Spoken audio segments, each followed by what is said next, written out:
Good morning everyone, मैं आपका दोस्त मनोज कुमार और आज हम लोग पढ़ेंगे एक बेहद इंटरेस्टिंग चैप्टर और वो है गांधी जी से रिलेटेड। गांधी जी ने क्यों खिलाफत आंदोलन को, जब खिलाफत आंदोलन चला 1920 में, तो उसे वापस आखिर असहयोग आंदोलन में जाकर क्यों ले लिया। आखिर ऐसे कौन सी विपदा आ गई थी गांधी जी के सामने या फिर देश के सामने कि उनको ये आंदोलन जब पीक लेवल पहुंचा तो उन्होंने वापस ले लिया। ठीक है, और पूरे भारत में जो उग्र आंदोलन चल रहा था उसका काफ़ी क्रिटिसिज्म हुआ गांधी जी के ऊपर, कि जैसे कि सुभाष चंद्र बोस ने या फिर उस समय जितने तिलक जी का तो देहांत 1920 में हो गया था। अदर जो क्रांतिकारी थे, जो उग्र दल से थे, उन्होंने बहुत ही क्रिटिसिज्म किया उन पर और कहा कि गांधी जी ने एक चढ़ता हुआ आंदोलन को उन्होंने गिरा दिया है और उन्होंने राष्ट्र का सम्मान का लिहाज नहीं रखा। आखिर ऐसा क्यों कहा, तो जानते हैं क्यों। असहयोग आंदोलन जैसा कि शुरुआत में ये क्या हुआ था, खिलाफत आंदोलन शुरू हुआ। खिलाफत को आंदोलन मिल गई गांधी जी को जब टर्की में खलीफा के पद को समाप्त कर दिया अंग्रेज़ों ने, तो पूरा का पूरा मुस्लिम वर्ल्ड जो खलीफा को प्रमुख मानते थे, उन्होंने इस भावना को बहुत कुंठित भावना से लिया और पूरा का पूरा मुस्लिम वर्ल्ड में खलबली मचने लगी। तो भारत में भी मुसलमानों ने इसमें बढ़ चढ़ कर हिस्सा लिया और गांधी जी उसके नेतृत्वकर्ता के रूप में उभरे। बहुतों ने मना किया कि ऐसा मत कीजिए, धर्म के मुद्दा को राजनीति मत लपेटिए, लेकिन उन्होंने नहीं माना।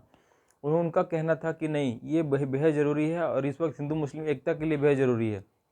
और सबसे बड़ी काउंटर क्वेश्चन ये था कि अगर क्वेश्चन आ भी जाए इंटरव्यू में या फिर मेंस में कि गांधी जी ने क्यों लाया, तो पहली बात ये थी कि ये खिलाफ, जैसा विपिन चंद्रा कहते हैं कि ये खिलाफत के मुद्दा कम और टर्की के ज़्यादा था, क्योंकि उस वक्त गांधी जी खुद को ब्रिटिश विरोधी मोर्चे से, जो साम्राज्य ब्रिटिश समर्थित साम्राज्य जो मोर्चा था, उस साम्राज्य विरोधी मोर्चे से खुद को जोड़ना था। ठीक है, और एक राष्ट्रीय भावना को उत्पन्न करना था और ये राष्ट्र की जहाँ भी साम्राज्यवादी शक्तियाँ फैली थी वहाँ भी ये चीज़ उभर के आ सकता था, इसीलिए उन्होंने शुरू किया था। तो ब्रिटिश को हमेशा एक मुद्दा चाहिए था, जैसा कि मैंने लिखा है, ब्रिटिश को क्या चाहिए था, एक मुद्दा चाहिए था। इसीलिए जब असहयोग आंदोलन वापस लिए गांधी जी ने तो पूरा देश में क्रिटिसिज्म हुआ। लेकिन ब्रिटिश क्या चाहते थे, अगर ये चौरी चौरा जो घटना हुई गोरखपुर में, उसमें से बहुत सारे पुलिसकर्मियों को मार दिया गया, तो ये आंदोलन काफ़ी उग्र रूप ले रही थी। तो ब्रिटिश के पास क्या थे, मॉडर्न हथियार थे, उनके पास सैनिक थे, उनके पास टेक्नोलॉजी था, तकनीक था, दूरदृष्टि काफ़ी व्यापक नज़रिया था। और ब्रिटेन में उनकी उसकी सत्ता थी, वो तुरंत का तुरंत मास ऑफ द मास को, पॉपुलेशन को कुचल देती, तो आप चला देती, बहुत सारे गोलियां चला देती, इतना व्यापक लेवल पे हिंसा होती। ठीक है, भारत में पहले से गरीबी था और घर उजड़ते उस वक्त। ठीक है, और ये हिंसा, गांधी जी कभी भी हिंसा को प्रमोट नहीं करना चाहते थे। गांधी जी चाहते थे कि सत्य अहिंसा पर आधारित ये आंदोलन चले। ठीक है, लेकिन ये उग्रता का रूप लेते हुए गांधी जी ने इसको खारिज कर दिया और उन्होंने आंदोलन को वापस ले लिया।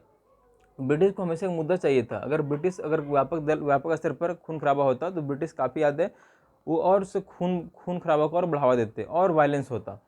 तो इसीलिए गांधी जी ने कहा कि नहीं, ये गांधी जी कहे थे सत्य अहिंसा पर होनी चाहिए, बिल्कुल सत्य और अहिंसा पर होना चाहिए। तो सत्य तो ठीक था, लेकिन हिंसा तो होने लगी थी। इसीलिए ब्रिटिश, और ये क्या था कि ब्रिटिश साम्राज्य का वर्चस्व अगर उतने लेवल पर, मास लेवल पर अगर इंडियंस का मारा जाता तो ब्रिटिश का जो मनोबल था और ऊपर लेवल पर आ जाता और राष्ट्रीय जो आंदोलन जो संयुक्त मोर्चा से चल रहा था उसको तोड़ दिया जाता। लेकिन गांधी जी भी कहते थे, गांधी जी का विश्वास था कि सत्य अहिंसा पर चलो, अगर कोई एक गाल पर मार दे दूसरा गाल भी तैयार कर दो देने के लिए कि भाई इस पर भी मार दो मुझे। तो गांधी जी का ये मोटिव नहीं था कि भाई एक गाल मारो तो दूसरा गाल भी लो, लेकिन उनका कहना था कि भाई एक गाल पर को मारता है तो बिना मन में द्वेष और उसके प्रति घृणा आए हुए दूसरा गाल को दे दो। ठीक है, बस वो जितना इंटेंसिटी से तुम्हारे प्रति नफरत दिखा रहा है उतना ही इंटेंसिटी से तुम प्यार दिखाओ कि लीजिए भैया। ठीक है, अगर आप तुम यही खुश हो कि मार के खुश हो तो इतना तुम खुशी हो जाओ। ठीक है, तो इस प्रकार से भावनाओं को व्यक्त करना था ताकि अगले व्यक्ति के मन में प्यार आ जाए, प्रेम आ जाए आपके प्रति और वो आपको ना मारे। लेकिन अब आँख दिखाकर बोलेंगे लो एक गाल में मारा दूसरे गाल में मार लो, तो और मारेगा वो। ठीक है, कि आँख दिखाता है। इसीलिए वो जितना आपके प्रति घृणा दिखाए सेम रेट से आपको प्यार दिखाना है, तो अगला व्यक्ति हार जाएगा। यही है सत्य अहिंसा पर आधारित जो जीतने का जो मॉडल है गांधी जी का, वो यही है फिलॉसफी। ठीक है, क्योंकि घृणा से घृणा पनपती है, हिंसा से हिंसा। और वो कहते हैं कि साम्राज्य इस प्रकार से क्या होगा, जब आप इस प्रकार से टॉलरेट करते जाएंगे लोगों के सामने, ब्रिटिश के सामने, तो एक मनोवैज्ञानिक भावना का जन्म होगा जो समानता का स्तर पर ला देगी कि देखो भाई सभी आपस में कि 100 ब्रिटिश खड़े हैं बंदूक लेकर, तुम निहत्थे खड़े हो और धीरे धीरे आगे बढ़ रहे हो, तो ये क्या होगा, इक्वलिटी आ जाएगी दोनों में। अब दोनों में डर की भावना खत्म हो जाएगी। ठीक है, एक हथियार है, एक हथियार रहित रहित है, फिर भी समानता हो रहा है, तो आप में मनोबल का स्तर बहुत ज़्यादा ऊपर लेवल तक चला जाएगा, गांधी जी का मानना था। और इस प्रकार से ब्रिटिश साम्राज्य जो वर्चस्व स्थापित है उसे कमज़ोर होता चला जाएगा वो। ठीक है, ब्रिटिश का शोषण का जो मुद्दा था उन्होंने नमक कर से उठाया था, नमक कर से उठाया था। दांडी का मार्च से जो साबरमती आश्रम में शुरू किया गया था कि नमक जो था ना, रोटी का मुद्दा था, वो गरीब से लेकर के अमीर तक सभी का यूज होता था। और नमक का कर इसलिए उठाया था ताकि ये इस आंदोलन को अधिक से अधिक व्यापक प्रसार किया जा सके, जनता को, गरीब जनता को, महिला को अपने आंदोलन से जोड़ा जा सके कि किस प्रकार से एक रोटी के लिए, नमक के लिए लोग लड़ रहे हैं भारत में। अमेरिका के न्यूज़ में ये बातें छपती थी। ठीक है, तो ये ब्रिटिश को चारों ओर से घेरना भी था, एक राष्ट्रवाद की भावना भी पनपाना था, और एक जो मनोवैज्ञानिक समानता था भारतीयों के बीच वो भी डेवलप करना था। तो गांधी जी इसीलिए धीरे धीरे वो आंदोलन को वहाँ वापस लिए और यहाँ के पुनरुत्थान की ओर बढ़ रहे हैं, भारतीय राष्ट्रवाद को बढ़ा रहे हैं, लोगों की चेतना को जगा रहे हैं। ठीक है, तो फिर ब्रिटिश शोषण का जो मुद्दा था, नमक कर से उठाया इन्होंने दांडी मार्च से। ब्रिटिश को चेहरा का प्रस्तुत करना था, अमानवीय कृत्य जो अमेरिका की न्यूज़ में छपती थी।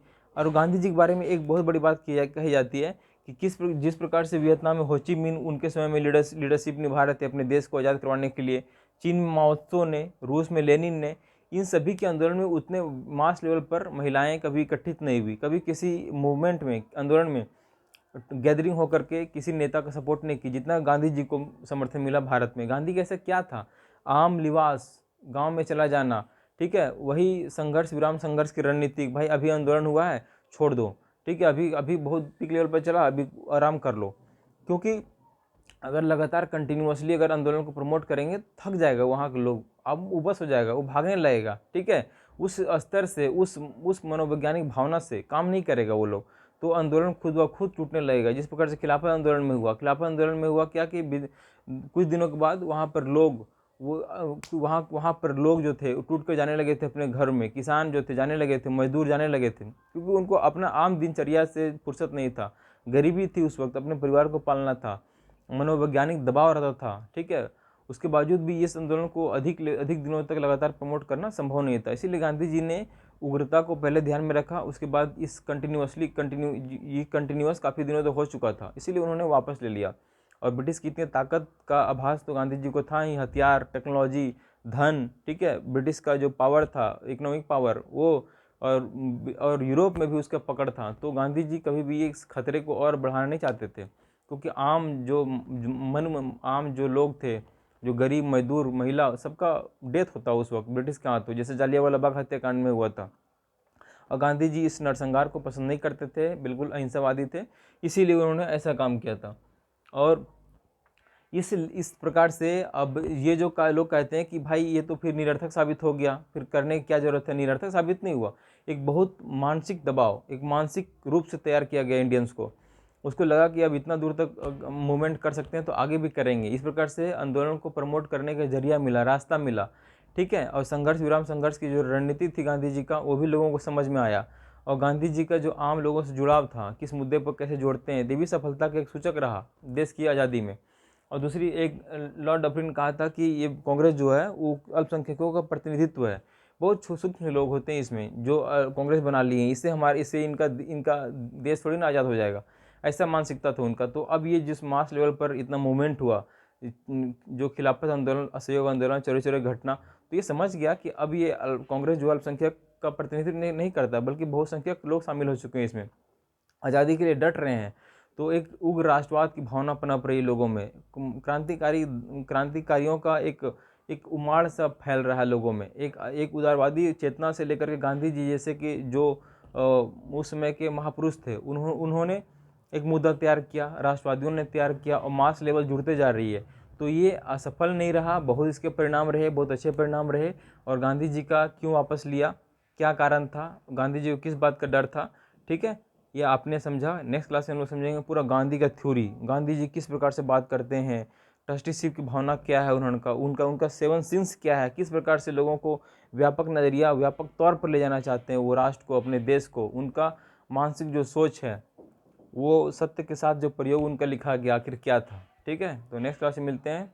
ऑल द बेस्ट, और अच्छा लगे तो शेयर और सब्सक्राइब जरूर करना।